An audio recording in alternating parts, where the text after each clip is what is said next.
ಸ್ವಾಗತ. ಮಡಿಕೇರಿಗೆ ಬಂದಿದ್ದೀನಿ. ಮಡಿಕೇರಿಲಿ ಮಹೀಂದ್ರ ಅವ್ರದ್ದೇನು ರೆಸಾರ್ಟ್ ಇದೆಯಲ್ಲ ಅಲ್ಲಿಗೆ ಬಂದಿದ್ದೀನಿ. ಇಲ್ಲಿ ಇದ್ಕೊಂಡು ಸುತ್ತಮುತ್ತ ಜಾಗಗಳನ್ನ ನೋಡೋ ಪ್ಲ್ಯಾನ್ ಇದೆ. ಈಗ ಬಂದ ತಕ್ಷಣ ರೂಮ್ ಟೂರು ಮಾಡಿದೆ, ಅದನ್ನು ನೀವು ನೋಡ್ಕೊಂಡು ಬರ್ತೀರಾ. ಹಾಗೆಯೇ ಬಂದ ತಕ್ಷಣ ಸ್ವಲ್ಪ ಹೊತ್ತು ಅಲ್ಲಿ ಲಾಂಜಲ್ಲಿ ಕೂತ್ಕೊಂಡು ಅವರೇನೋ ಒಂದು ಟೀ ಥರ ಕೊಟ್ಟರು, ಅದನ್ನು ಕುಡಿದು ಊಟ ಮಾಡಿಕೊಂಡು ಈಗ ರೂಮಿಗೆ ಬಂದ್ಬಿಟ್ಟು ಸ್ವಲ್ಪ ಫ್ರೆಶನ್ ಅಪ್ ಆಗಿ ಹೊರಗೆ ಹೋಗಿ ಕೆಲವೊಂದು ಜಾಗಗಳನ್ನ ನೋಡಬೇಕು ಅಂತ ಪ್ಲ್ಯಾನ್ ಇದೆ. ಯಾವ್ಯಾವ ಜಾಗ ನೋಡ್ತೀನಿ ಅಂತ ನಿಮಗೂ ಕೂಡ ತೋರಿಸ್ತಾ ಹೋಗ್ತೀನಿ. ನಾನು ಇಲ್ಲಿಗೆ ಬಂದ ತಕ್ಷಣ ಏನೆಲ್ಲ ಮಾಡಿದ್ವಿ, ಏನೆಲ್ಲ ನೋಡಿದ್ವಿ, ಏನೆಲ್ಲ ತಿಂದ್ವಿ ಅದನ್ನು ನೀವು ನೋಡ್ಕೊಂಡು ಬನ್ನಿ. ಅಷ್ಟರಲ್ಲಿ ನಾನು ಹೊರಗೆ ಹೋಗಿ ಒಂದೊಂದೇ ಜಾಗ ನೋಡೋಕ್ಕೆ ಶುರು ಮಾಡಿರ್ತೀನಿ, ಅದನ್ನು ಕೂಡ ತೋರಿಸ್ತಾ ಹೋಗ್ತೀನಿ. ಈ ಏನು ಮಹೀಂದ್ರ ಅವ್ರದ್ದಿದೆಯಲ್ಲ ಪ್ರಾಪರ್ಟಿ ತುಂಬ ಚೆನ್ನಾಗಿದೆ. ತುಂಬ ರೂಮ್ ಕೂಡ ಸ್ಪೇಷಿಯಸ್ ಆಗಿದೆ, ಕ್ಲೀನ್ ಆಗಿದೆ. ಹಾಗೆಯೇ ಊಟ ಮಾಡಿದ್ವಲ್ಲ, ಬುಫೆ ಇತ್ತು. ನಾವು ಅಲಕಾಟ ಪ್ರಿಫರ್ ಮಾಡಿದ್ವಿ. ಯಾಕೆ ಅಂತಂದರೆ ಒಂದು ಟೈಮ್ ಇರಲಿಲ್ಲ, ಇನ್ನೊಂದು ಸ್ವಲ್ಪ ಲೈಟಾಗಿ ತಿನ್ನೋಣ ಅನ್ನೋ ಒಂದಿತ್ತು. ಹಾಗಾಗಿ ನಾವು ಏನು ತೊಗೊಂಡ್ವೋ ಎಲ್ಲದೂ ಕೂಡ ತುಂಬ ಚೆನ್ನಾಗಿತ್ತು, ತುಂಬ ಟೇಸ್ಟಿಯಾಗಿತ್ತು. ಸೊ ಊಟ ತಿಂಡಿ ವಿಷಯದಲ್ಲಿ ಖುಷಿ ಆಯಿತು. ನನ್ನನ್ನು ನೀವು ಮೊದಲಿಂದ ಫಾಲೋ ಮಾಡ್ಕೊಂಬಂದಿದ್ದೀರಾ ಅಂದರೆ ನಿಮಗೆ ಗೊತ್ತೇ ಇರುತ್ತೆ, ಊಟ ತಿಂಡಿ ಚೆನ್ನಾಗಿರೋ ಕಡೆಗೆ ಹೋದರೆ ನನಗೆ ಎಷ್ಟು ಖುಷಿ ಆಗುತ್ತೆ ಅಂತೇಳಿ. ಸೊ ಹಾಗೆಯೇ ಜಾಗ, ಕ್ಲೀನ್ಲಿನೆಸ್ಸು ಎಲ್ಲದೂ ಕೂಡ ಅಷ್ಟೇ ಮ್ಯಾಟ್ರ್ ಆಗುತ್ತೆ. ಅಫ್ಕೋರ್ಸ್ 4 ಸ್ಟಾರು 5 ಸ್ಟಾರ್ ರೆಸಾರ್ಟ್ಗಳು ಅಂದರೆ ಚೆನ್ನಾಗಿರಲೇಬೇಕು. ಆದರೆ ಒಂದೊಂದು ಸತಿ ಹಾಗಿರೋದಿಲ್ಲ. ಎಷ್ಟೋ ಸತಿ ಒಳ್ಳೆ ರಿವ್ಯೂ ಯಾರದ್ದು ಬಾಯಲ್ಲಿ ಕೇಳ್ಕೊಂಡು ಹೋಗಿರ್ತೀವಿ, ಫುಡ್ಡು ಸುಮಾರು ಅನಿಸುತ್ತೆ, ಅಲ್ಲಿ ಎಕ್ಸ್ಪೀರಿಯೆನ್ಸ್ ಅಷ್ಟು ಚೆನ್ನಾಗಿ ಅನಿಸಿರೋದಿಲ್ಲ. ಬಟ್ ಬಂದ ತಕ್ಷಣ ಬಂದಾಗಿಂದ ಹಿಡಿದು ಇಲ್ಲಿ ತನಕ ಎಲ್ಲೋದು ಕೂಡ ತುಂಬ ಚೆನ್ನಾಗಿತ್ತು. ಸರಿ, ನೀವು ನೋಡ್ಕೊಂಡು ಬನ್ನಿ ಏನೆಲ್ಲ ಆಯಿತು ಅಂಥೇಳಿ. ಆಮೇಲೆ ಸಿಗ್ತೀನಿ, ಮಾತಾಡ್ತೀನಿ. ರೆಸಾರ್ಟಿಗೆ ಬರೋ ಹೊತ್ತಿಗೆ ಊಟದ ಸಮಯ ಆಗಿತ್ತು. ಬಂದ ತಕ್ಷಣ ಒಂದು ವೆಲ್ಕಮ್ ಡ್ರಿಂಕ್ ಆಗಿ ಒಂದು ಟೀನ ಕೊಟ್ಟರು. ತುಂಬ ಚೆನ್ನಾಗಿತ್ತು, ರಿಫ್ರೆಶಿಂಗ್ ಆಗಿತ್ತು. ಹಾಗೆಯೇ ಲಾಬಿಲಿ ಕೂತ್ಕೊಂಡು ಸ್ವಲ್ಪ ಹೊತ್ತು ಸಮಯ ಕಳೆದ್ವಿ. ಸುತ್ತಮುತ್ತ ಎಲ್ಲ ಕೂಡ ನಿಮಗೆ ತೋರಿಸ್ತಾ ಇದ್ದೀನಿ. ಇಲ್ಲಿ ಕ್ರಿಸ್ಮಸ್ ಡೆಕೋರೇಷನ್ ತುಂಬ ಚೆನ್ನಾಗಿತ್ತು. ಇಲ್ಲಿ ಡೆಕೋರೇಷನ್ಗೆ ಯಾವುದೇ ಪ್ಲಾಸ್ಟಿಕ್ ಆಗಲಿ ಪೇಪರ್ ಐಟಮ್ಸನ್ನು ಬಳಸ್ದೇ ಚಾರ್ಮ್ಸ್ಗಳು, ಈ ಬಿದಿರಿಂದ ಮಾಡಿದಂಥ ಚಾರ್ಮ್ಸ್ನ ಹ್ಯಾಂಗ್ ಮಾಡಿದರು. ತುಂಬ ಚೆನ್ನಾಗಿ ಕಾಣಿಸ್ತಾ ಇತ್ತು, ತುಂಬ ಕ್ಯೂಟಾಗಿತ್ತು. ಚಿಕ್ಕ ಪುಟ್ಟ ವಸ್ತುಗಳನ್ನು ಬಿದಿರಿಂದ ಮಾಡೋದು ತುಂಬಾ ನಾಜೂಕಿನ ಕೆಲಸ. ನನಗಂತೂ ತುಂಬ ಇಷ್ಟ ಆಯಿತು. ತುಂಬ ಹೊತ್ತು ಅದನ್ನೆಲ್ಲ ನೋಡಿದೆ ನಾನು ಡೀಟೇಲ್ಡಾಗಿ. ಆಮೇಲೆ ಇಲ್ಲಿ ಒಳಗಡೆ ಬಂದು ಕೂತ್ಕೊಂಡು ಇಲ್ಲೂ ಕೂಡ ಸಾಕಷ್ಟು ಒಂಥರ ವಾತಾವರಣ ಚೆನ್ನಾಗಿತ್ತು. ಹಾಗೆ ಡೆಕೋರೇಷನ್ ಕೂಡ ತುಂಬ ಒಂಥರ ಪ್ಲೆಸೆಂಟ್ ಆಗಿತ್ತು ಅಂತಲೇ ಹೇಳ್ಬೋದು. ಇಲ್ಲೊಂದು ಟೀ ಕೊಟ್ಟಿದ್ದಾರೆ, ಇದು ಕೇರಳ ಟೀ ಅಂತ ಅಂದರು. ಮೋಸ್ಟ್ಲಿ ಇದಕ್ಕೆ ಹಾಕಿರೋವಂತಹ ಸಾಮಗ್ರಿಗಳು ಅಲ್ಲಿ ಸಿಗೋ ಅಂಥದ್ದು ಅಥವಾ ಕೇರಳದಲ್ಲಿ ಮಾಡೋವಂಥದ್ದು ಇರಬೇಕು ಅಂತ ಅಂದ್ಕೊಳ್ತೀನಿ. ನಾನು ಜಾಸ್ತಿ ಇದ್ರ ಬಗ್ಗೆ ಪ್ರಶ್ನೆ ಮಾಡಿ ತಿಳ್ಕೊಳ್ಳಿಲ್ಲ. ಆದರೆ ಚೆನ್ನಾಗಿತ್ತು, ಸ್ವಲ್ಪ ಬಿಸಿಯಾಗಿತ್ತು, ರಿಫ್ರೆಶಿಂಗ್ ಆಗಿತ್ತು. ಊಟ ಮಾಡೋದಕ್ಕೆ ಮುಂಚೆ ಒಂಥರ ಅಪಟೈಸರ್ ಥರ ಅಂತಲೇ ಹೇಳ್ಬೋದು. ಹಾಗೆಯೇ ಈ ಜಾಗ ಕೂಡ ತುಂಬ ಹಸಿರಾಗಿತ್ತು. ಸರಿ, ಹಸಿರಾಗಿ ಸುಂದರವಾಗಿರುವಂಥ ವಾತಾವರಣದಲ್ಲಿ ಮಾಡಲೇಬೇಕಾಗಿರೋ ಕೆಲಸ ಒಂದು ಪಿಕ್ಚರು, ಒಂದು ವಿಡಿಯೋ ಕ್ಲಿಪ್ನ ತೊಗೊಳ್ಳೋದು. ಅದೇನೇ ನಾನು ಇಲ್ಲಿ ಮಾಡ್ತಾಯಿದ್ದೀನಿ. ಊಟಕ್ಕೆ ಹೋಗೋಕ್ಕೆ ಮುಂಚೆ ಹಾಗೆ ಸುತ್ತಮುತ್ತ ಜಾಗ ಎಲ್ಲ ನೋಡ್ಕೊಂಡ್ವಿ. ಅಂದರೆ ಲಾಬಿ ಸುತ್ತಮುತ್ತ ಎಲ್ಲ ಏನಿದೆ, ಹೇಗೆ ಹೋಗಬೇಕು, ಯಾವ ಕಡೆಯಿಂದ ಹೋದರೆ ರೂಮ್ಸ್ಗಳು ಸಿಗುತ್ತೆ, ಯಾವ ಕಡೆಯಿಂದ ಹೋದರೆ ಡೈನಿಂಗ್ ಹಾಲಿಗೆ ಹೋಗ್ಬೋದು, ಎಲ್ಲದನ್ನು ನೋಡ್ತಾ ಸ್ವಲ್ಪ ಹೊತ್ತು ಸಮಯ ಕಳೆದು ನಂತರ ಇಲ್ಲಿ ಊಟಕ್ಕೆ ಬಂದಿದ್ದೀವಿ. ಈಗ ಬುಫೆ ನಡೀತಾ ಇತ್ತು, ಆದರೆ ನಾವು ಬರೋ ಹೊತ್ತಿಗಾಗಲೇ ಇನ್ನು ಒಂದು ಅರ್ಧ ಮುಕ್ಕಾಲು ಗಂಟೆಯಲ್ಲಿ ನಾವು ಕ್ಲೋಸ್ ಮಾಡಿಬಿಡ್ತೀವಿ ಅಂತ ಹೇಳ್ತಾಯಿದ್ರು. ಹಾಗೆ ಬುಫೆನಲ್ಲಿ ಸಾಕಷ್ಟು ವೆರೈಟಿ ಇತ್ತು. ಎಲ್ಲದನ್ನು ಕನಿಷ್ಠ ಪಕ್ಷ ರುಚಿ ನೋಡೋದಕ್ಕಾದರೂ ಸ್ವಲ್ಪ ಸಮಯ ತೊಗೊಳತ್ತಲ್ವ. ಆ ತರಾತುರಿಯಲ್ಲಿ ಬುಫೆನ ಹೋಗಿ ಎಂಜಾಯ್ ಮಾಡೋದಕ್ಕೆ ಸಾಧ್ಯ ಇಲ್ಲ ಅಂತ ಅನಿಸ್ತು. ಹಾಗಾಗಿ ನಾವು ಅಲ್ಲಿಗೆ ಹೋಗಲಿಲ್ಲ. ಪಕ್ಕದಲ್ಲೇ ಅಲಕಾಟೆ ಸೆಕ್ಷನ್ ಇತ್ತು, ಅಲ್ಲಿಗೆ ಬಂದ್ವಿ. ಅಲ್ಲಿಗೆ ಬಂದ್ಬಿಟ್ಟು ಪಾಸ್ತಾ ಮತ್ತು ದಾಲ್ ಮಖನಿ ಹಾಗೆ ಜೀರಾ ರೈಸ್ನ ತೊಗೊಂಡ್ವಿ. ಎಲ್ಲದೂ ಕೂಡ ತುಂಬ ಚೆನ್ನಾಗಿತ್ತು. ಒಂದು ಸಲಾಡ್ ತೊಗೊಂಡೆ, ತುಂಬಾ ಚೆನ್ನಾಗಿತ್ತು. ತುಂಬ ಫ್ರೆಶ್ ಆಗಿತ್ತು ತರಕಾರಿಗಳು. ಹಾಗೆಯೇ ಅದರ ಡ್ರೆಸ್ಸಿಂಗ್ ಕೂಡ ತುಂಬ ಚೆನ್ನಾಗಿತ್ತು. ಇತ್ತೀಚಿನ ದಿನಗಳಲ್ಲಿ ನಾನು ಎಲ್ಲರೂ ಹೊರಗೆ ಹೋದರೆ ಯಾವುದಾದ್ರು ಒಂದು ವಿಶೇಷವಾಗಿರುವಂಥ ಸಲಾಡ್ನ ಟ್ರೈ ಮಾಡೋದಕ್ಕೆ ಪ್ರಯತ್ನ ಪಡ್ತೀನಿ. ಇದನ್ನು ಮನೆಗೆ ಬಂದು ವಾಪಸ್ ನಾವು ಮಾಡೋದು ಒಂದು. ಹಾಗೆಯೇ ಹೊರಗೆ ಹೋದಾಗ ತರಕಾರಿ ಸಲಾಡ್ಗಳು ತಿನ್ನೋದು ಕೂಡ ಅಷ್ಟೇ ಮುಖ್ಯ ಆಗುತ್ತೆ. ಇಲ್ಲಿ ದಾಲ್ ಮಖನಿ ಮತ್ತು ಜೀರಾ ರೈಸ್ ನೋಡಿದ್ರಿ, ಹಾಗೆ ಇದನ್ನು ನೋಡಿದ್ರಿ, ಪಾಸ್ತಾ ನೋಡಿದ್ರಿ. ಎಲ್ಲದೂ ಕೂಡ ರುಚಿ ಅದ್ಭುತವಾಗಿತ್ತು. ಹಾಗೆ ಇಂಗ್ರೀಡಿಯೆಂಟ್ಸ್ ಕ್ವಾಲಿಟಿ ಚೆನ್ನಾಗಿದ್ದಾಗ ಅಡುಗೆ ಕೂಡ ಹಾಗೆ ಚೆನ್ನಾಗಿರುತ್ತೆ. ದಾಲ್ ಮಖನಿ ಅಂತೂ ತುಂಬಾ ಚೆನ್ನಾಗಿ ಅನಿಸ್ತು. ಎಲ್ಲದೂ ಚೆನ್ನಾಗಿತ್ತು ಅಂತಲೇ ಹೇಳ್ಬೋದು. ಇದೆರಡನ್ನು ತಿಂದ್ಬಿಟ್ಟು ನಂತರ ನಮ್ಮ ಕಾಟೇಜ್ ಅಥವಾ ರೂಮ್ ಏನಿದೆಯಲ್ಲ ಅಲ್ಲಿಗೆ ಹೋಗೋಣ ಅಂತ ಅಂದ್ಕೊಂಡ್ವಿ. ಈ ಡೈನಿಂಗ್ ಹಾಲಲ್ಲಿ ಈ ಥರ ಈ ಕೊಡವ ಸಂಪ್ರದಾಯದಲ್ಲಿ ಅವ್ರು ಬಳಸೋವಂತಹ ಒಡವೆಗಳಿದೆಯಲ್ಲ, ಇದರದ್ದೊಂದು ಫೋಟೋ ಇತ್ತು. ಇದು ತುಂಬ ಇಂಟ್ರೆಸ್ಟಿಂಗ್ ಆಗಿದೆ ಅಂತ ಅನಿಸು. ನಮ್ಮಲ್ಲಿ ಸಾಕಷ್ಟು ಗೊತ್ತು ಇದು ಒಡವೆಗಳು ಯಾವ್ಯಾವುದೆಲ್ಲ ಬಳಸ್ತಾರೆ ಅಂಥೇಳಿ, ಹಾಕೋತಾರೆ ಅಂತ ಹೇಳಿ. ಸಾಂಪ್ರದಾಯಿಕ ಉಡುಗೆ ಜೊತೆಗಿರ್ಬೋದು ಅಥವಾ ಮದುವೆ ಸಮಾರಂಭಗಳಲ್ಲಿರ್ಬೋದು, ಆದರೆ ಇಲ್ಲಿ ಅದನ್ನು ಫೋಟೋ ರೂಪದಲ್ಲಿ ನೋಡಿ ನನಗೆ ಇಷ್ಟ ಆಯಿತು. ಅದನ್ನು ಕೂಡ ಸೆರೆ ಹಿಡಿದು ನಿಮಗೆ ತೋರಿಸಿದೆ. ಡೈನಿಂಗ್ ಹಾಲಿಂದ ಇವಾಗ ಏನಿದ್ರು ರೂಮಿಗೆ ಹೋಗೋ ಸಮಯ. ಹಾಗೆಯೇ ಇಲ್ಲಿ ಹೊರಗಡೆ ವೆದರು ಕೂಡ ಚೆನ್ನಾಗಿತ್ತು. ಹಾಗೆ ಹಸಿರು ಕಣ್ಣಿಗೆ ಎಷ್ಟು ಸುಂದರವಾಗಿ ಒಂಥರ ಮಜಾ ಕೂಡ ಕೊಡುತ್ತೆ. ಬರೀ ಸುಂದರವಾಗಿ ಕಾಣೋದಷ್ಟೇ ಅಲ್ಲ, ಮಜಾ ಕೂಡ ಕೊಡ್ತಿರುತ್ತೆ. ಹಾಗೆ ಏನೋ ಒಂದು ಮನಸ್ಸಿಗೆ ಒಂದು ರೀತಿ ನೆಮ್ಮದಿ, ಒಂದು ಆಹ್ಲಾದನ ನೀಡ್ತಾ ಇರುತ್ತೆ. ಅದನ್ನು ನೋಡ್ತಾ ಸ್ವಲ್ಪ ಹೊತ್ತು ಸಮಯ ಕಳೆದ್ವಿ. ಈಗ ನಾವು ನಮ್ಮ ರೂಮಿಗೆ ಬಂದಿದ್ದೀವಿ. ಒಂದು ರೂಮ್ ಟೂರ್ನ ನಿಮಗೆ ಕೊಟ್ಬಿಡ್ತೀನಿ. ಎಂಟ್ರಾಗ್ತಿದ್ದ ಹಾಗೇ ಬಲಗಡೆ ಇಲ್ಲೊಂದು ಈ ರೀತಿ ಒಂದು ವಾರ್ಡ್ರೋಬ್ ಸೆಕ್ಷನ್ ಇದೆ, ಅಥವಾ ಒಂದು ಬೀರು ಅಂತಲೇ ಹೇಳ್ಬೋದು, ಮರದ ಬೀರು. ಒಳಗಡೆ ಒಂದು ಸೇಫ್ ಇದೆ. ನಿಮ್ಗೇನಾರೋ ನಿಮ್ಮದು ಬೆಲೆ ಬಾಳೋ ವಸ್ತುಗಳಿದ್ದರೆ ಅದನ್ನು ನೀವು ಸೇಫಲ್ಲಿ ಇಟ್ಕೊಂಡು ಆರಾಮಾಗಿ ಲಾಕ್ ಮಾಡಿ ಇಟ್ಕೋಬೋದು. ಹಾಗೆಯೇ ಎಡಗಡೆ ಬಾತ್ರೂಮು, ಟಾಯ್ಲೆಟು, ಬೇನ್ ನಮ್ಮ ನಿತ್ಯ ಕರ್ಮಕ್ಕೆ ಏನು ಬೇಕೋ ಅದೆಲ್ಲದೂ ಕೂಡ ಇಲ್ಲಿತ್ತು. ಚೆನ್ನಾಗಿತ್ತು, ತುಂಬ ವಿಶಾಲವಾಗಿತ್ತು, ಹಾಗೆ ತುಂಬ ಕ್ಲೀನಾಗಿತ್ತು. ಆಮೇಲೆ ಇಲ್ಲಿ hand lotion, body lotion, hand wash ಎಲ್ಲದೂ ಕೂಡ ತುಂಬಾ ಚೆನ್ನಾಗಿತ್ತು. ನಾನು ಸಾಮಾನ್ಯವಾಗಿ ಹೋಟೆಲ್ಗಳಲ್ಲಿ ಉಪಯೋಗಿಸಿದಾಗ ಸ್ವಲ್ಪ ಡ್ರೈ ಮಾಡೋ ಥರ ಇರುತ್ತೆ, ಆದರೆ ಇಲ್ಲಿ ಹಾಗಾಗಲಿಲ್ಲ, ಚೆನ್ನಾಗಿತ್ತು. ಸೊ ಇದೇನೇ ರೂಮು, ವಿಶಾಲವಾಗಿದೆ. ಹಾಗೆ ಒಂದು ದೊಡ್ಡ ಕನ್ನಡಿ ಇತ್ತು. ಕನ್ನಡಿ ನೋಡಿ ತುಂಬ ಖುಷಿಯಾಯಿತು. ರೆಡಿ ಆಗಬೇಕಾದ್ರೆ ಮನೆಯಲ್ಲಿ ಎಸ್ಪೆಷಲಿ ಸೀರೆ ಉಟ್ಕೋಬೇಕಾದ್ರೆ ಈ ಥರ ಒಂದು ಕನ್ನಡಿ ಇರಬೇಕು ಅಂತ ಎಷ್ಟು ಜನಕ್ಕೆ ಅನಿಸುತ್ತೆ ಹೇಳಿ? ನನಗೂ ಕೂಡ ಅನಿಸುತ್ತೆ. ಮನೆಯಲ್ಲಿ ಫುಲ್ ಲೆಂತ್ ಮಿರರ್ ಎಷ್ಟೇ ಇದ್ರೂ ಗಳಲ್ಲಿರೋಂಥ ಮಿರರ್ನ ನೋಡಿದಾಗ ಇದೇ ಸೇಮ್ ಮಿರರ್ ನಮ್ಮ ಮನೆಯಲ್ಲೂ ಇರಬೇಕು. ಸೀರೆ ಉಟ್ಕೋಬೇಕಾದ್ರೆ ಎಷ್ಟು ಹೆಲ್ಪ್ ಆಗುತ್ತಲ್ವ ಅಂತ ಅನಿಸುತ್ತಲ್ವ? ನಿಮಗೂ ಹಾಗೆ ಅನಿಸುತ್ತಾ? ಕಾಮೆಂಟ್ ಸೆಕ್ಷನಲ್ಲಿ ಬರೆದು ತಿಳಿಸಿ. ಇಲ್ಲಿಂದ ಮುಂದಕ್ಕೆ ಹೋದರೆ ಒಂದು ಬಾಲ್ಕನಿ ಇದೆ. ಹಾಗೆಯೇ ಇಲ್ಲೊಂದು ಸೈಡ್ಗೆ ಒಂದು ಸೋಫಾ ಇದೆ. ಇದನ್ನು ಬೇಕಾದರೆ ಒಂದು ಎಕ್ಸ್ಟ್ರಾ ಬೆಡ್ ಥರ ಕೂಡ ಕನ್ವರ್ಟ್ ಮಾಡ್ಕೋಬೋದು. ಬಾಲ್ಕನಿಯಿಂದ ತುಂಬ ಚೆನ್ನಾಗಿ ಕಾಣಿಸ್ತಾ ಇತ್ತು ಹೊರಗಡೆ. ಈ ಹಸಿರೇನಿದೆಯಲ್ಲ ಇದು ತುಂಬ ಪ್ರಶಾಂತವಾಗಿತ್ತು. ಹಕ್ಕಿಗಳದ್ದೇನೋ ಒಂದು ಚಿಲಿಪಿಲಿ ಕಲರ್ವ ಇರುತ್ತಲ್ಲ ಅದು. ಆಮೇಲೆ ಮುಖ ಎಲ್ಲ ತೊಳ್ಕೊಂಡು ರೆಡಿಯಾಗಿ ಇವಾಗ ಹೊರಗೆ ಹೊರಟಿದ್ದೀವಿ. ವೆದರ್ ಅಂತೂ ತುಂಬ ಅಂದರೆ ತುಂಬ ಚೆನ್ನಾಗಿದೆ. ಒಂಥರ ಸ್ವೆಟ್ ಹಾಕೋಬೋದು, ಸ್ವಲ್ಪ ಚಳಿ ಅಂತ ಅನ್ಸೋರಿಗೆ, ಅಂದರೆ ಚಳಿ ತಡ್ಕೊಳ್ಳೋಕ್ಕೆ ಆಗದಿರೋ ಸ್ವೆಟ್ರ್ ಹಾಕೋಬೇಕು ಅನಿಸುತ್ತೆ. ಇಲ್ಲ ಸ್ವಲ್ಪ ತಡ್ಕೋತೀವಿ ಅಂದರೆ ಆರಾಮಾಗಿ ಓಡಾಡ್ಕೊಂಡಿರ್ಬೋದು. ವೆದರ್ ಅಂತೂ ತುಂಬ ಚೆನ್ನಾಗಿದೆ. ಬೆಳಗ್ಗೆ ನಾವು ಬೇಗ ಹೊರಟು ಬಂದಿದ್ದು. ಸುಮಾರು ಇಲ್ಲಿಗೆ ಬರೋ ಹೊತ್ತಿಗಾಗಲೇ 1:30-2 ಗಂಟೆ ಆಗಿತ್ತು. ಸ್ವಲ್ಪ ಟ್ರಾಫಿಕ್ ಇತ್ತು, ಯಾಕೆಂದರೆ ಅಲ್ಲೊಂದು ಕಡೆ ಆಕ್ಸಿಡೆಂಟ್ ಆಗೋಗ್ಬಿಟ್ಟಿತ್ತು. ಹಾಗಾಗಿ ಇನ್ನೇನು ಮಡಿಕೇರಿಗೆ ಬರೋ ಹತ್ತತ್ರದಲ್ಲಿ ಆಕ್ಸಿಡೆಂಟ್ ಆಗಿಬಿಟ್ಟಿತ್ತು. ಹಾಗಾಗಿ ಅಲ್ಲಿ ಸ್ವಲ್ಪ ಸಮಯ ತೊಗೊಳ್ತು ಅನ್ನೋದು ಬಿಟ್ಟರೆ ಇನ್ನೆಲ್ಲೂ ಏನು ಟ್ರಾಫಿಕ್ ಜಾಮು ಅಥವಾ ಇದು ಹಾಲಿಡೇ ಸೀಸನ್ ಅಲ್ವಾ, ಇದು ಕ್ರಿಸ್ಮಸ್ ಹಾಲಿಡೇ ಇರುತ್ತೆ. ಎಷ್ಟೊಂದು ಜನ ಪ್ಲ್ಯಾನ್ ಮಾಡ್ಕೊಂಡು ಕೂಡ ರಜೆ ಹಾಕ್ಕೊಂಡು ಬರ್ತಿರ್ತಾರೆ. ಹಾಗೆಲ್ಲ ಇದ್ರೂ ಎಲ್ಲೂ ಕೂಡ ಟ್ರಾಫಿಕ್ ಜಾಮ್ ಆಗಲಿ ಇದೆಲ್ಲ ಏನೂ ಇರಲಿಲ್ಲ. ಆಕ್ಸಿಡೆಂಟ್ ಆಗಿದ್ದ ಕಡೆ ಮಾತ್ರ ಸ್ವಲ್ಪ ಇತ್ತು ಅಷ್ಟೇ. ಯಾಕೆಂದರೆ ಇತ್ತೀಚಿನ ದಿನಗಳಲ್ಲಿ ಇನ್ಸ್ಟಾಗ್ರಾಮಲ್ಲಿ ಇರ್ಬೋದು ಅಥವಾ ಫೇಸ್ಬುಕ್ಕಲ್ಲಿ ಶಾರ್ಟ್ಸು, ರೀಲ್ಸಲ್ಲಿ ಇದು ಬರ್ತಿರುತ್ತೆ, ಏನೋ ಇಲ್ಲಿ ಟ್ರಾಫಿಕ್ ಜಾಮು, ಅಲ್ಲಿ ಟ್ರಾಫಿಕ್ ಜಾಮು, ನ್ಯೂ ಇಯರ್ ಸೆಲೆಬ್ರೇಷನ್ಗೆ ಹೋಗಿ ಎಲ್ಲರೂ ರೋಡಲ್ಲಿದ್ದಾರೆ ಹಾಗೆ ಹಿಂಗೆ ಅಂತ ಹೆದರ್ಸೋಂಗಿರುತ್ತೆ. ಎಲ್ಲೂ ಡೇಟು ಇಯರು ಹಾಕಿರೋದಿಲ್ಲ. ಏನು ಮಾಡ್ತಾರೆ ಅಂತ ವೀಡಿಯೋ ಕ್ಲಿಪ್ನ ಯಾವುದೋ ಹಳೆಯ ವರ್ಷಗಳದ್ದು, ಹಿಂದಿನ ವರ್ಷ ಅದ್ರ ಹಿಂದಿನ ವರ್ಷದ್ದು ತೊಗೊಂಡು ಸುಮ್ಮನೆ ಅಪ್ಲೋಡ್ ಮಾಡಿ ಕಂಟೆಂಟಿಗೋಸ್ಕರ ಮಾಡ್ತಾಯಿರ್ತಾರೆ. ಬಟ್ ಇಲ್ಲಿ ಏನೋ ನಮ್ಗೆ ಆ ಥರದ್ದು ಏನೂ ಎಕ್ಸ್ಪೀರಿಯೆನ್ಸ್ ಆಗಿಲ್ಲ. ಚೆನ್ನಾಗಿತ್ತು. ಬಂದ್ಬಿಟ್ಟು ಊಟ ಎಲ್ಲ ಆಯಿತು. ಸರಿ, ಈಗ ರೆಡಿಯಾಗಿ ಹೊರಟಿದ್ದೀವಿ. ಇವಾಗ ಒಂದೆರಡು ಜಾಗಗಳು ನೋಡ್ಕೊಂಬರೋಣ ಅಂತ ಹೇಳಿ. ಇಲ್ಲಿ ಸುತ್ತ ಹಸಿರಾಗಿದೆ. ಈ ಪ್ರಾಪರ್ಟಿ ಟೂರ್ ಕೂಡ ಕೊಡ್ತೀನಿ ಅಂತ ಹೇಳಿದ್ರು ಅವರು, ಯಾರವರು ಅಸೋಸಿಯೇಟ್ ಇದ್ರಲ್ಲ ಅವರು. ನೋಡೋಣ ಏನೇನು ತೋರಿಸ್ತಾರೆ ಅಂಥೇಳಿ. ಅರೌಂಡ್ 220 ವಿಲ್ಲಾಸೋ ಏನೋ ಇದೆ ಅಂತ ಹೇಳ್ದಂಗೆ ಆಯಿತು. ನನಗೂ ಕೂಡ ನೆನಪಿಲ್ಲ ಕರೆಕ್ಟಾಗಿ. ಪ್ರಾಪರ್ಟಿ ಟೂರ್ ಮಾಡಿದಾಗ ನಾನು ನಿಮಗೆ ಏನಾಗುತ್ತೋ ಅದನ್ನು ತೋರಿಸ್ತೀನಿ. ಬನ್ನಿ ಹೋಗೋಣ. ಮಡಿಕೇರಿಗೆ ಬಂದ್ವಿ ಅಂದರೆ ಒಂದು 4-5 ಜಾಗಗಳಂತೂ ನೋಡಲೇಬೇಕಾದಂತಹ ಸ್ಥಳಗಳಾಗಿರುತ್ತೆ. ಆದರೆ ಒಂದು ಸತಿಗೆ ಹೋದಾಗ ಎಲ್ಲದನ್ನು ಕವರ್ ಮಾಡ್ತೀವಿ ಅಂತ ಅನ್ನೋದಕ್ಕಾಗೋದಿಲ್ಲ. ಯಾಕೆ ಅಂತಂದರೆ ರಜಾ ದಿನಗಳಾದ್ರಿಂದ ಒಂದು ಸಾಕಷ್ಟು ಜನ ವಿಸಿಟರ್ಸ್ ಇರ್ತಾರೆ, ಇನ್ನೊಂದು ನಮಗೂ ಕೂಡ ಸಮಯಾಭಾವ ಆಗುತ್ತೆ. ಯಾಕೆಂದರೆ ಒಂದು ಜಾಗಕ್ಕೆ ಹೋದಾಗ ಒಂದು ಸತಿ ಇಷ್ಟ ಆಯಿತು ಅಂಥೇಳಿ ಅಲ್ಲಿ ಸ್ವಲ್ಪ ಸಮಯ ಕಳೆದಾಗ ಏನಾಗುತ್ತೆ, ಇನ್ನೊಂದು ಜಾಗಕ್ಕೆ ಹೋಗೋದಕ್ಕೆ ತಡ ಆಗಿರುತ್ತೋ ಅಥವಾ ಸಮಯ ಸಾಕಾಗೋದಿಲ್ವೋ ಏನೋ ಆಗಿರುತ್ತೆ. ಈಗ ನಾವು ಬಂದಿರೋಂಥ ಒಂದು ಸ್ಥಳ ಯಾವುದು ಅಂತಂದರೆ ರಾಜಾ ಸೀಟಿಗೆ ಮೋಸ್ಟ್ಲಿ ಎಲ್ಲರೂ ಹೋಗಿರ್ತಾರೆ. ಮಡಿಕೇರಿಗೆ ಹೋದವರೆಲ್ಲರೂ ಕೂಡ ಇಲ್ಲಿಗೆ ಭೇಟಿ ಕೊಟ್ಟಿರ್ತಾರೆ. ಬೆಳಗಿನ ಹೊತ್ತು ಅಂದರೆ ಸೂರ್ಯೋದಯದ ಸಮಯದಲ್ಲಿ ಹೋಗೋದಕ್ಕೂ ತುಂಬ ಚೆನ್ನಾಗಿರುತ್ತೆ. ಹಾಗೆ ಸೂರ್ಯಾಸ್ತದ ಸಮಯದಲ್ಲಿ ಹೋಗೋದಕ್ಕೂ ಕೂಡ ತುಂಬ ಚೆನ್ನಾಗಿರುತ್ತೆ.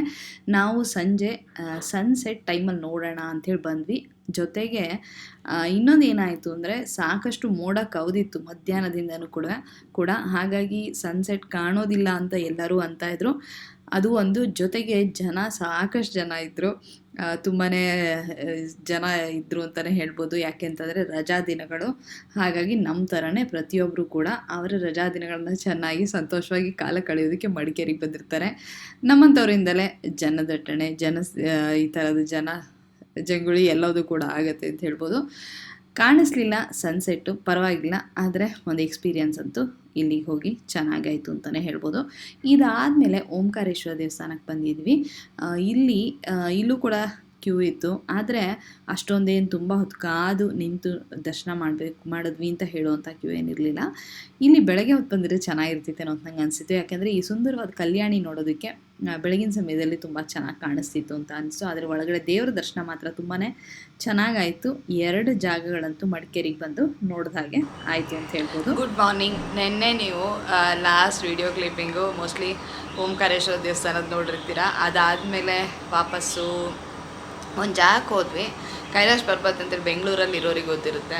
ಅಲ್ಲೇನಾರ ನಾವು ತಿನ್ನೋಣ ಅಂತ ಹೋದ್ವಿ. ತುಂಬ ರಶ್ ಇತ್ತು, ರಜಾ ಸೀಸನ್ ಅಲ್ವಾ ಇವಾಗ, ಹಾಗಾಗಿ ಎಲ್ಲರೂ ಸಾಮಾನ್ಯ ಬಂದಿರ್ತಾರೆ, ಹಾಗಾಗಿ ರಶ್ಶು. ಮಡಿಕೇರಿಲಿ ಓಡಾಡಬೇಕಾದ್ರು ಅಷ್ಟೇ ಟೂರಿಸ್ಟ್ಗಳೇ ಜಾಸ್ತಿ ಇದ್ದರು. ನನಗೆ ತುಂಬ ಖುಷಿಯಾಗಿದ್ದೇನು ಅಂದರೆ ಇಲ್ಲಿ ಲೋಕಲ್ಸ್ಗಳಿಗೆ ನಿಜವಾಗ್ಲೂ ತುಂಬ ಪೇಷನ್ಸ್ ಇದೆ.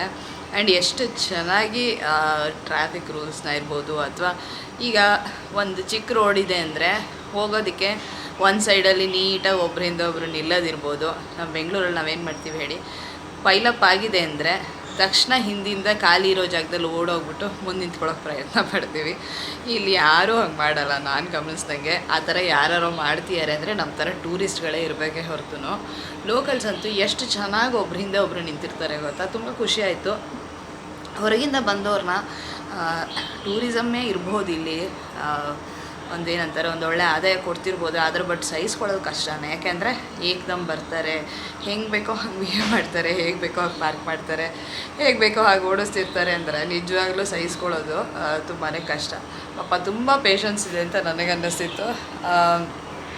ರೋಡ್ಗಳು ಕೂಡ ಹಿಲ್ ಸ್ಟೇಷನ್ ಅಂದಮೇಲೆ ಹೇಳಲೇಬೇಕಾಗಿಲ್ಲ ಹೇಗಿರುತ್ತೆ ರೋಡ್ಗಳು ಅಂತೇಳಿ. ಅಂಥದ್ರಲ್ಲೂ ಕೂಡ ಅಡ್ಜಸ್ಟ್ ಮಾಡಿಕೊಂಡು ಟೂರಿಸ್ಟ್ಗಳಿಗೆ ಹೋಗೋಕ್ಕೆ ಅನುಕೂಲ ಮಾಡಿಕೊಡೋದು, ಇದೆಲ್ಲ ನಿಜವಲ್ಲೂ ಇಲ್ಲಿ ಜನದ ಒಳ್ಳೆ ಗುಣ ಅಂತ ಹೇಳ್ಬೋದು. ನನ್ನ ಅದೇ ಎಕ್ಸ್ಪೀರಿಯೆನ್ಸ್ ಆಯಿತು. ಓಂಕಾರೇಶ್ವರ ದೇವಸ್ಥಾನ ಒಳಗಡೆ ಏನೂ ವಿಡಿಯೋ ತೆಗಿಯೋ ಹಾಗಿರಲಿಲ್ಲ. ಒಳಗಡೆ ತುಂಬ ಚೆನ್ನಾಗಿದೆ. ಹೊರಗಡೆ ಪ್ರಾಕಾರ ನೀವೇನು ನೋಡಿದ್ರಲ್ಲ ಕಲ್ಯಾಣಿ ಇತ್ತಲ್ಲ, ಅಲ್ಲಿಂದ ಹತ್ಕೊಂಡು ಹೋದರೆ ಒಳಗಡೆನೂ ಕೂಡ ಸಾಕಷ್ಟು ದೊಡ್ಡ ಪ್ರಾಕಾರನೇ ಇದೆ. ಆಮೇಲೆ ಇನ್ನೂ ಒಂದು ಸ್ವಲ್ಪ ಮೇಲೆ ಹತ್ಕೊಂಡು ಹೋದರೆ ಅಲ್ಲಿ ಗರ್ಭಗುಡಿ ಇದೆ. ಚೆನ್ನಾಗಿ ಪ್ರದಕ್ಷಿಣೆ ಮಾಡ್ಕೊಂಡು ಬರೋದಕ್ಕೂ ಜಾಗ ಇದೆ. ನೆನ್ನೆ ಜನ ಇದ್ದರು ಸಾಕಷ್ಟು, ಒಂದು ಚಿಕ್ಕ ಕ್ಯೂ ಇತ್ತು, ದೊಡ್ಡ ಕ್ಯೂ ಏನಲ್ಲ. ಚೆನ್ನಾಗಿ ದರ್ಶನ ಆಯಿತು.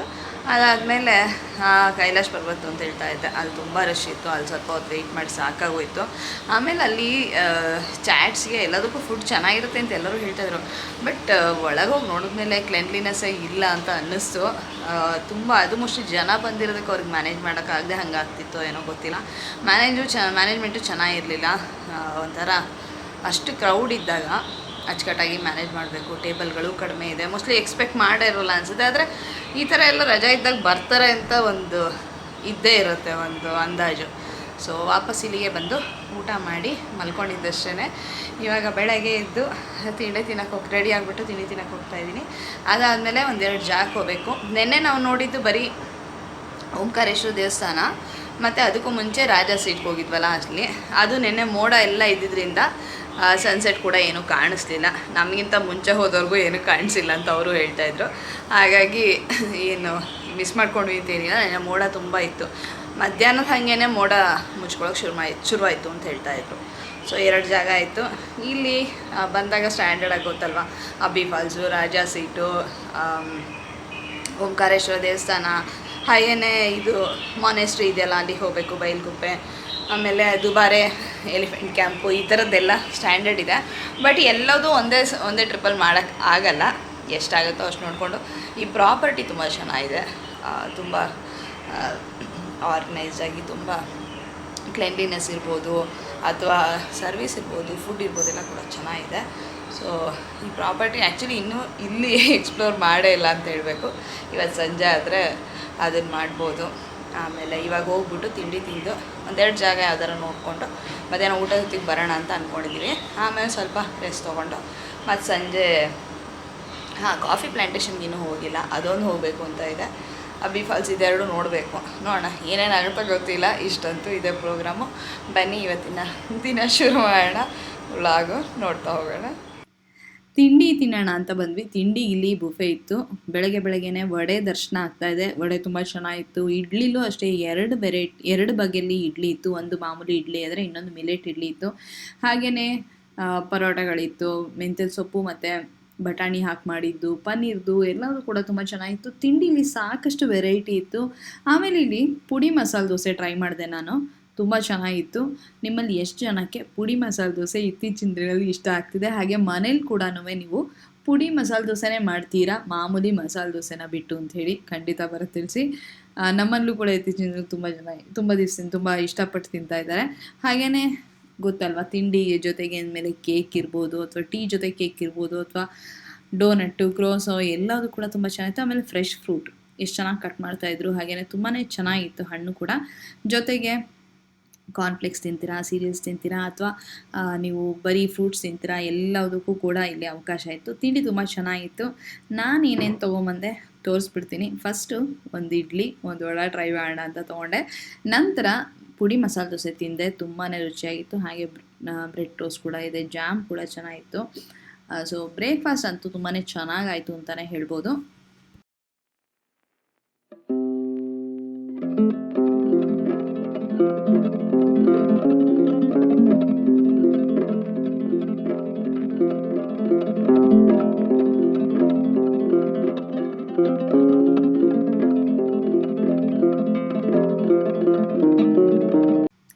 ನಾವು ತಿಂಡಿನ ಮುಗಿಸ್ಕೊಂಡು ಈಗ ಬಯಲುಕುಪ್ಪೆ ಕಡೆಗೆ ಹೊರಟಿದ್ದೀವಿ. ಬಯಲುಕುಪ್ಪೆಯಲ್ಲಿ ಏನಿದೆ ಅಂತ ನಿಮ್ಮೆಲ್ಲರಿಗೂ ಗೊತ್ತೇ ಇದೆ. ಬಯಲುಕುಪ್ಪೆಯಲ್ಲಿ ಮಾನೆಸ್ಟ್ರಿ ಇದೆ. ಇಲ್ಲಿಗೆ ನೋಡೋಣ ಅಂತ ಹೋಗ್ತಾ ಇದ್ವಿ. ಇನ್ನೇನು 1.5-2 ಕಿಲೋಮೀಟ್ರ್ ದೂರದಲ್ಲಿ ಇದ್ದೀವಿ ಅಂತ ಅಂದಾಗ ಟ್ರಾಫಿಕ್ ಜಾಮ್ ತುಂಬಾ ಜಾಸ್ತಿ ಇದೆ ಅಂತ ಅನ್ಸೋಕ್ಕೆ ಶುರುವಾಯಿತು. ಹಾಗಾಗಿ ಇಲ್ಲೇ ಎಲ್ಲರೂ ನಮ್ಮ ಕಾರ್ನ ನಿಲ್ಲಿಸ್ಬಿಟ್ಟು ನಾವು ನಡ್ಕೊಂಡು ಹೋಗೋದಕ್ಕೆ ಶುರು ಮಾಡೋಣ ಅಂತ ಅಂದ್ಕೊಂಡ್ವಿ. ಅಲ್ಲಿ ಎದುರುಗಡೆನೇ ಒಂದು ಮಸಾಲೆ ಪದಾರ್ಥಗಳನ್ನ ಮಾರೋ ಅಂಗಡಿ ಕಾಣಿಸ್ತಾ ಇತ್ತು, ಅದನ್ನೇ ನಾನು ನಿಮಗೆ ತೋರಿಸಿದ್ದು. ನಡ್ಕೊಂಡು ಬಂದ್ವಿ. ಸ್ವಲ್ಪ ದೂರ ಬಂದಮೇಲೆ ಯಾರೋ ಒಬ್ಬರು ಕಾರಲ್ಲಿ ಬಂದು ಇನ್ನೂ ಒಂದು ಸ್ವಲ್ಪ ಮುಂದಿನ ತನಕ ನಮಗೆ ಡ್ರಾಪ್ ಕೊಟ್ಟು ಸಹಾಯ ಮಾಡಿದ್ರು. ಇದಾದಮೇಲೆ ಮಾನೆಸ್ಟ್ರಿ ಒಳಗೆ ಎಂಟ್ರ್ ಆಗ್ತಾ ಇದ್ದೀವಿ. ಇಲ್ಲಿ ಎದುರಿಗೆ ಕಾಣಿಸ್ತಾ ಇರೋದೇನೆ ಇದು ಪದ್ಮಸಂಭವ ವಿಹಾರ ಇದು. ಹಾಗೆಯೇ ಮುಂದಕ್ಕೆ ನಡ್ಕೊಂಡು ಹೋದರೆ 2 ಟೆಂಪಲ್ಗಳು ಕಾಣುತ್ತೆ. ಒಂದು ಇದ್ರ ಹಿಂಭಾಗಕ್ಕೆ ಇದೆ, ಇನ್ನೊಂದು ಇದ್ರ ಬಲಭಾಗಕ್ಕಿದೆ. ನನಗೆ ಮಾನೆಸ್ಟ್ರಿಗಳಿಗೆ ವಿಸಿಟ್ ಮಾಡ್ತೀನಿ ಅಂತಂದರೆ ತಕ್ಷಣ ನೆನಪಾಗೋದು ನಮ್ಮ ಭೂತಾನ್ ಟ್ರಿಪ್ಪು. ಭೂತಾನಿಗೆ ಹೋದಾಗ ಅದು ಎಷ್ಟು ಮಾನೆಸ್ಟ್ರಿಗಳನ್ನು ನೋಡಿದ್ದೀನೋ ನನಗೆ ಲೆಕ್ಕ ಇಲ್ಲ. ಆವಾಗ ನಾನು ವ್ಲಾಗ್ ಮಾಡ್ತಿರ್ಲಿಲ್ಲ. ಸಾಕಷ್ಟು ಫೋಟೋಗಳಿದೆ, ಇನ್ನೊಮ್ಮೆ ಯಾವತ್ತಾದರೂ ನಿಮ್ಮ ಜೊತೆ ಹಂಚ್ಕೊಳ್ತೀನಿ. ಮಾನೆಸ್ಟ್ರಿಗಳನ್ನು ನಾನು ಅಲ್ಲಿ ಹತ್ತಿರದಿಂದ ನೋಡಿದಷ್ಟು, ಅಲ್ಲಿ ತಿಳ್ಕೊಂಡಷ್ಟು ಎಲ್ಲೂ ಕೂಡ ನನಗೆ ಅವಕಾಶ ಆಗಿಲ್ಲ ಅಂತ ಹೇಳ್ಬೋದು. ಆವಾಗಂತೂ ಅದ್ರ ಬಗ್ಗೆ ಸಾಕಷ್ಟು ಮಾಹಿತಿ ನನ್ನಲ್ಲಿತ್ತು, ತಿಳುವಳಿಕೆ ಕೂಡ ಇತ್ತು. ಈಗಲೂ ಕೂಡ ಸ್ವಲ್ಪ ನೆನಪಿದೆ. ಕೆಲವೊಂದು ಸತಿ ಎಲ್ಲರೂ ಓದಿದಾಗ ನೆನಪಿದೆ, ಇದು ನನಗೆ ಅಲ್ಲಿ ನೋಡಿದ್ದು ಅಂತ ಅನಿಸುತ್ತೆ. ಆದರೆ ತಕ್ಷಣಕ್ಕೆ ಜ್ಞಾಪಕಕ್ಕೆ ಬರೋದಿಲ್ಲ. ಇದು ಪದ್ಮಸಂಭವ ವಿಹಾರ ಅಂತ ಹೇಳಿದೆ. ಇದು ಬುದ್ಧ ಟೆಂಪಲ್ ಇದು. ಇಲ್ಲಿ ಒಳಗಡೆ ಅಂತೂ ತುಂಬ ಚೆನ್ನಾಗಿತ್ತು. ಒಳಗೆ ಹೋದೆ, ಫೋಟೋಗ್ರಫಿ, ವಿಡಿಯೋಗ್ರಫಿ ಆರಾಮಾಗಿ ಮಾಡ್ಕೊಳ್ಳೋದಕ್ಕೆ ಅವಕಾಶ ಇತ್ತು. ನಿಮಗೂ ಕೂಡ ತೋರಿಸ್ತಾ ಇದ್ದೀನಿ. ರಜಾ ದಿನಗಳಾದ್ರಿಂದ ಸಾಕಷ್ಟು ಜನಗಳಿದ್ದರು, ಚೆನ್ನಾಗಿತ್ತು. ಈ ಎಲ್ಲದೂ ಕೂಡ ಒಂದು ಅನುಭವ ಅಂತಲೇ ಹೇಳ್ಬೋದು. ಒಳಗಡೆ ಫೋಟೋ ವೀಡಿಯೋಗೆ ಅವಕಾಶ ಇದ್ದಿದ್ದರಿಂದ ಸಾಕಷ್ಟು ಜನ ಫೋಟೋ ವೀಡಿಯೋನ ಮಾಡ್ಕೊಳ್ತಾಯಿದ್ರು. ಇಲ್ಲಿಂದ ಮುಂದಕ್ಕೆ ಬಂದು ಇನ್ನೊಂದು ಟೆಂಪಲ್ಗೆ ಹೋದ್ವಿ. ಇದು ಮಾತಾರ ಟೆಂಪಲ್ ಇದು. ಇಲ್ಲೂ ಕೂಡ ಅಷ್ಟೇ ಚೆನ್ನಾಗಿತ್ತು. ಇಲ್ಲಿ ಬುದ್ಧನ್ ಟೆಂಪಲ್ಲಿ ಸಾಕಷ್ಟು ದೊಡ್ಡದಾಗಿತ್ತು. ತಾರಾ ಟೆಂಪಲ್ಲು ಸ್ವಲ್ಪ ಇದಕ್ಕಿಂತ ಚಿಕ್ಕದಾಗಿದೆ ಅಂತ ಹೇಳ್ಬೋದು. ಬಯಲುಕುಪ್ಪೆಯಲ್ಲಿ ಮಾನೆಸ್ಟ್ರಿ ಹೋಗೋದು ಅದೇ ಒಂದು ಮೇಯ್ನ್ ಅಟ್ರಾಕ್ಷನ್ನು ಅಂತ ಹೇಳ್ಬೋದು. ಇಲ್ಲಿ ಒಳಗೆ ಬಂದು ವಿಡಿಯೋ, ಫೋಟೋ ಎಲ್ಲ ಧಾರಾಳವಾಗಿ ತೆಕ್ಕೊಂಡು ಎಲ್ಲರೂ ಕೂಡ ಸಂತೋಷ ಪಡ್ತಾಯಿದ್ರು. ಭೂತಾನಿಗೆ ನೀವೇನಾದ್ರು ಹೋಗ್ತೀರಾ ಅಂತಂದರೆ ನಿಮಗೆ ಮಾನೆಸ್ಟ್ರಿಗಳನ್ನು ನೋಡೋದಕ್ಕೆ, ಹಾಗೆ ಅದ್ರ ಬಗ್ಗೆ ಸಾಕಷ್ಟು ತಿಳ್ಕೊಳ್ಳೋದಕ್ಕೆ ಒಂದು ಒಳ್ಳೆಯ ಅವಕಾಶ ಸಿಗುತ್ತೆ. ಇಲ್ಲಿ ನಾವು 1-2 ನೋಡ್ತಾ ಇರ್ತೀವಿ, ಆದರೆ ಅಲ್ಲಿ ಹೋದರೆ ಅಲ್ಲಿ ಸಾಲು ನಿಮಗೆ ಸಿಗ್ತಾ ಹೋಗುತ್ತೆ ಅಂತಲೇ ಹೇಳ್ಬೋದು. ಇದು ಟಿಬೆಟಿಂದ ಅಲ್ಲಿಂದ ಬಂದು ಇಲ್ಲಿ ಮಾನೆಸ್ಟ್ರಿನ ಮಾಡಿಕೊಂಡು ಇಲ್ಲಿ ಅವರು ಒಂದು ಏನಂತಾರಲ್ಲ ಒಂದು ಕ್ಯಾಂಪ್ ಥರ ಮಾಡಿಕೊಂಡು ನಂತರ ಸಾಕಷ್ಟು ಅವರು ಕೂಡ ಇಲ್ಲಿ ಅಭಿವೃದ್ಧಿ ಹೊಂದ್ತಾ ಹೋದರು. ಎಲ್ಲರೂ ಮೂಲತಃ ಟಿಬೆಟಿಂದ ಬಂದವರು. ಇಲ್ಲಿ ಒಳಗಡೆ ಬುದ್ಧ ಟೆಂಪಲಲ್ಲಿ ಎಷ್ಟು ಚೆನ್ನಾಗಿದೆ ಅಲ್ವಾ. ನಿಮ್ಗೇನಾದ್ರು ಇದ್ರ ಬಗ್ಗೆ ಜಾಸ್ತಿ ಮಾಹಿತಿ ತಿಳ್ಕೊಬೇಕು ಅಂದರೆ ಗೂಗಲ್ ಮಾಡಿದ್ರೆ ಸಾಕಷ್ಟು ವಿಷಯ ತಿಳಿತಾ ಹೋಗುತ್ತೆ. ಇಲ್ಲಿ ಅವರ ಒಂದು ಏನಂತಾರೆ ಈ ಬುದ್ಧಿಸಮ್ ಬಗ್ಗೆ ತಿಳ್ಕೊಳ್ಳೋದಾಗಲಿ ಅಥವಾ ಅದರ ಬಗ್ಗೆ ಅಧ್ಯಯನ ಮಾಡೋದಾಗಲಿ ಇದೆಲ್ಲದೂ ಕೂಡ ನಡೀತಾ ಇರುತ್ತೆ. ಹಾಗೆಯೇ ಇದ್ರ ಜೊತೆಗೆ ಅವರು ಕೂಡ ವ್ಯಾಪಾರ ವಹಿವಾಟುಗಳನ್ನ ನಡೆಸ್ತಾ ಇರ್ತಾರೆ. ಇಲ್ಲಿ ಮೂರ್ತಿಗಳಂತೂ ಏನು ಬೃಹದಾಕಾರದಲ್ಲಿರುತ್ತೆ. ಹಾಗೆಯೇ ಅದು ಅಲ್ಲಿ ಒಂದು ವೈಬೇ ಬೇರೆ ಥರ ಅಂತ ಹೇಳ್ಬೋದು. ನನಗೆ ತುಂಬ ಇಷ್ಟ ಆಗುತ್ತೆ ಮಾನೆಸ್ಟ್ರಿಗಳಿಗೆ ಭೇಟಿ ಕೊಡೋದಿರ್ಬೋದು ಅಥವಾ ಅಲ್ಲಿ ಒಂದು ವಾತಾವರಣನ ಅನುಭವಿಸೋದಿರ್ಬೋದು. ಹಾಗೆಯೇ ಇಲ್ಲಿ ಅವ್ರದ್ದು ಒಂದು ಏನಿದೆಲ್ಲ ಚಾಂಟಿಂಗ್ ನಡೀತಾ ಇದೆ.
ಇದು ನೀವು ಇವಾಗ ಏನು ನೋಡ್ತೀರಲ್ಲ ಇದು ಕೂಡ ಒಂದು ಮಾನೆಸ್ಟ್ರಿಯ ಮಾಡೆಲ್ನ ಮಾಡಿಟ್ಟಿದ್ದಾರೆ.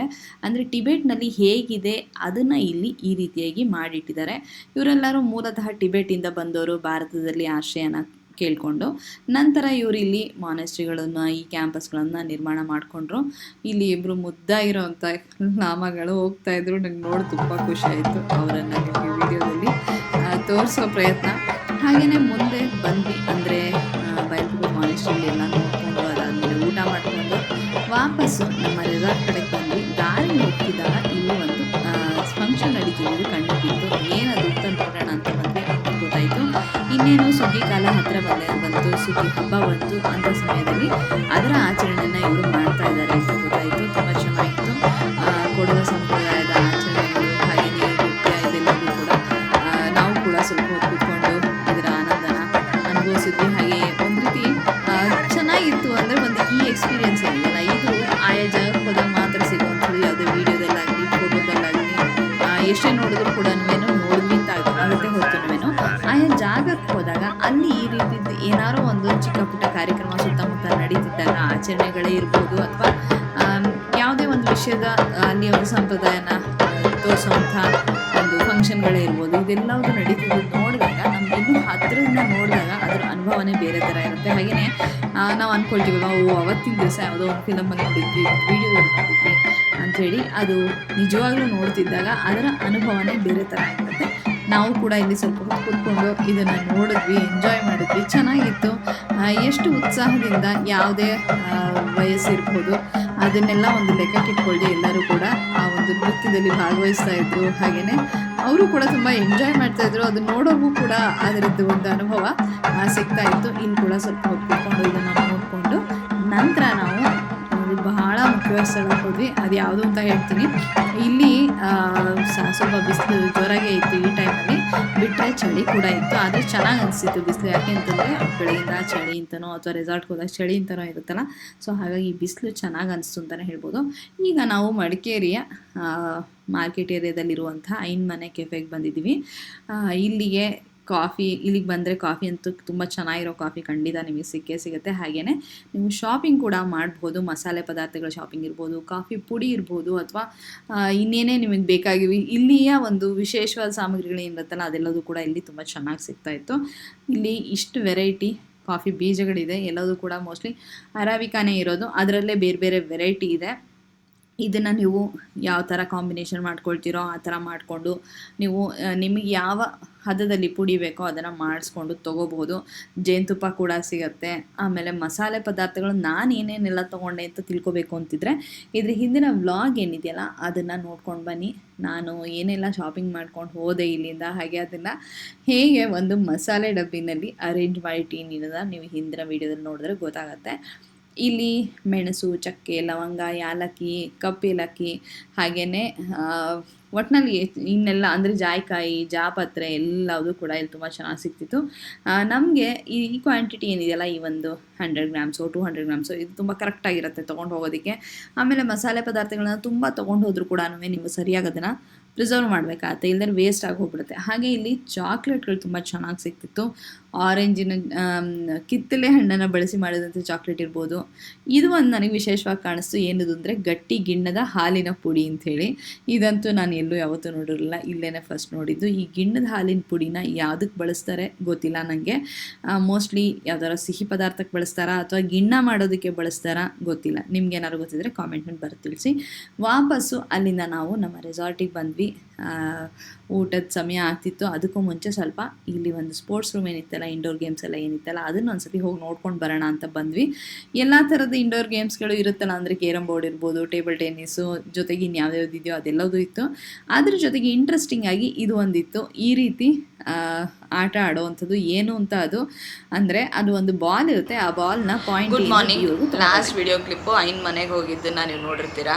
ಅಲ್ಲಿ ಕಾಫಿ ಕುಡಿದ್ವಿ. ಕಾಫಿ ತುಂಬ ಚೆನ್ನಾಗಿತ್ತು, ತುಂಬ ವೆರೈಟಿ ಇತ್ತು, ತುಂಬ ಚೆನ್ನಾಗಿ ಮಾಡಿದರು ಕೂಡ ಕಾಫಿನ. ಆಮೇಲೆ ಇನ್ನೇನೊಂದು ಸ್ಯಾಂಡ್ವಿಚ್ ಏನೋ ತೊಗೊಂಡ್ವಿ.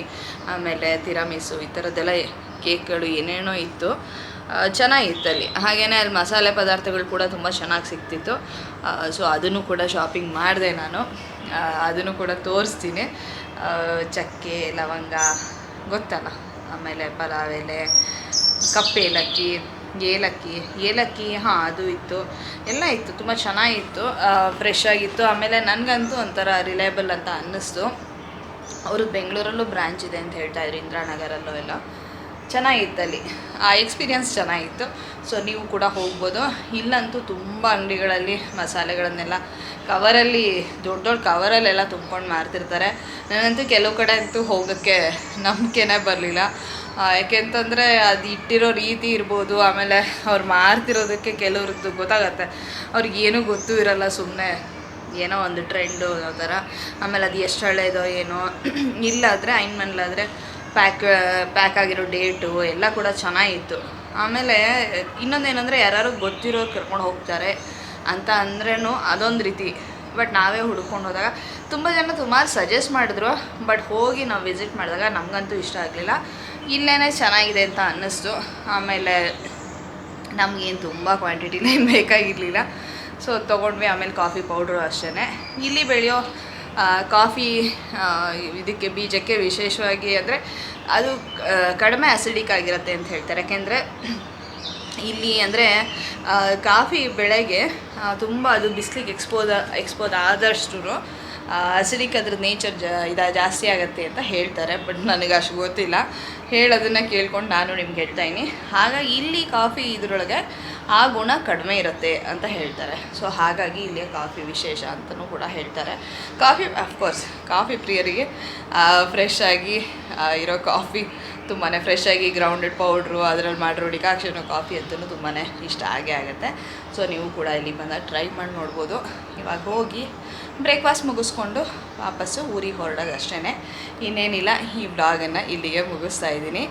ನೆನ್ನೆ ಬ್ರೇಕ್ಫಾಸ್ಟ್ ಇದ್ರದ್ದು ತೋರಿಸ್ದೆ, ಚೆನ್ನಾಗಿತ್ತು. ಬ್ರೇಕ್ಫಾಸ್ಟ್ ಚೆನ್ನಾಗಿತ್ತಿಲ್ಲಿ. ಈ ಪ್ಯಾಕೇಜಲ್ಲಿ ಬ್ರೇಕ್ಫಾಸ್ಟು ಇರುತ್ತೆ, ಲಂಚ್ ಮತ್ತು ಡಿನ್ನರ್ ಇರೋದಿಲ್ಲ. ಅದಕ್ಕೂ ಕೂಡ ಬುಫೆ ಇರುತ್ತೆ. ನೆನ್ನೆ ರಾತ್ರಿ ಡಿನ್ನರ್ ಬುಫೆ ಮಾಡಿದ್ವಿ, ಬಟ್ ನಾನು ರೆಕಾರ್ಡ್ ಮಾಡಲಿಲ್ಲ. ಯಾಕೆ ಅಂತಂದರೆ ಸಾಕಷ್ಟು ರಶ್ಶು ಇತ್ತು, ಮತ್ತು ಇನ್ನೊಂದು ನನಗೂ ಕೂಡ ಸಾಕಾಗಿತ್ತು, ಹಾಗಾಗಿ ಏನೂ ತೋರ್ಸೋಕ್ಕಲ್ಲ. ಬುಫೆ ಚೆನ್ನಾಗಿತ್ತು, ಡಿನ್ನರ್ ಬುಫೆ ಚೆನ್ನಾಗಿತ್ತು. ಬಟ್ ಡೆಸರ್ಟ್ಗಳು ಅಷ್ಟೊಂದೇನು ವೆರೈಟಿ ಇರಲಿಲ್ಲ. ಇದು ವೆಜಿಟೇರಿಯನ್ಸಿಗೆ ಸಾಕಷ್ಟು ಆಪ್ಷನ್ಸ್ ಇತ್ತು. ರೋಟಿ, ಸಬ್ಜಿ, ಅನ್ನ, ಸಾರು, ಪಲ್ಯಗಳು, ಆಮೇಲೆ 2-3 ಥರದ ಒಂದು ಪಲಾವ್ ಇತ್ತು, ಆಮೇಲೆ ಇದು ಪಾಸ್ತಾ ಇತ್ತು, 2 ಸ್ಟಾರ್ಟರ್ಸ್ ಇತ್ತು, ಸುಮಾರಿತ್ತು. ಬಟ್ ಡೆಸರ್ಟಲ್ಲಿ ಇತ್ತು, ಆದರೆ ಅಷ್ಟೊಂದೇನು ತುಂಬ ವಾವ್ ಅನ್ನೋ ಥರ ಏನಿರಲಿಲ್ಲ. ಚೆನ್ನಾಗಿತ್ತು, ಓವರಾಲ್ ಚೆನ್ನಾಗಿತ್ತು. ಸ್ವಲ್ಪ ಎಕ್ಸ್ಪೆನ್ಸಿವೇನೆ, ಆದರೆ ಚೆನ್ನಾಗಿತ್ತು. ಸರಿ, ಇಷ್ಟ ಹೇಳ್ತಾ ಈ ವ್ಲಾಗ್ನ ಮುಗಿಸ್ತಾ ಇದ್ದೀನಿ. ಸೊ ಇಷ್ಟ ಆದರೆ ಒಂದು ಲೈಕ್ ಕೊಡೋದನ್ನು ಮರಿಬೇಡಿ. ಸಿಗೋಣ ಇನ್ನೊಂದು ಸುಂದರವಾದ ವ್ಲಾಗ್ ಅಥವಾ ವಿಡಿಯೋದಲ್ಲಿ. ಅಲ್ಲಿವರೆಗೂ ಧನ್ಯವಾದಗಳು. ಕಡೆಯದಾಗಿ ನಾನು ನಿಮಗೆ ಪ್ರಾಪರ್ಟಿ ಟೂರ್ನ ಮಾಡಿಸ್ತಾ ಇದ್ದೀನಿ. ಇದು ನಮಗೆ ಲಾಸ್ಟ್ ಡೇ ಹೊರಡೋಕ್ಕೆ ಮುಂಚೆ ನಾವು ಮಾಡೋ ಹಾಗಾಯಿತು. ಯಾಕೆ ಅಂತಂದರೆ ಬಂದಾಗಿಂದ ಹೊರಡೋವರೆಗೂ ಏನಾರೋ ಒಂದು ಆ್ಯಕ್ಟಿವಿಟಿಲಿರ್ಬೋದು ಅಥವಾ ನಮ್ಮ ಒಂದು ಸೈಟ್ ಸೀಯಿಂಗಲ್ಲಿ ನಾವು ಬ್ಯುಸಿಯಾಗಿದ್ವಿ. ಸೊ ಪ್ರಾಪರ್ಟಿ ಟೂರ್ನ ಮಾಡಿಸ್ತಾ ಇದ್ದೀನಿ. ಇದೇನೇ ಇಂಡೋರ್ ಗೇಮ್ಸ್ ಇರುವಂತಹ ಏರಿಯಾ, ಹಾಗೆಯೇ ಹೊರಗಡೆ ಕೂಡ ಆಟ ಆಡೋದಕ್ಕೆ ಜಾಗ ಇತ್ತು, ಹಾಗೆಯೇ ಇಲ್ಲೊಂದು ಏನಂತಾರೆ ಟ್ರ್ಯಾಂಪೋಲಿನ್ ಇತ್ತು. ಆಮೇಲೆ ಶಾಪಿಂಗ್ ಏನಾರೋ ಮಾಡ್ತೀರಾ ಅಂದರೆ ಅದಕ್ಕೂ ಕೂಡ ಒಂದು ಅವಕಾಶ ಇತ್ತು. ಪ್ರಾಪರ್ಟಿ ಟೂರಲ್ಲಿ ಎಲ್ಲದನ್ನು ಕೂಡ ತೋರಿಸ್ತಾ ಹೋಗ್ತೀನಿ. ನೀವು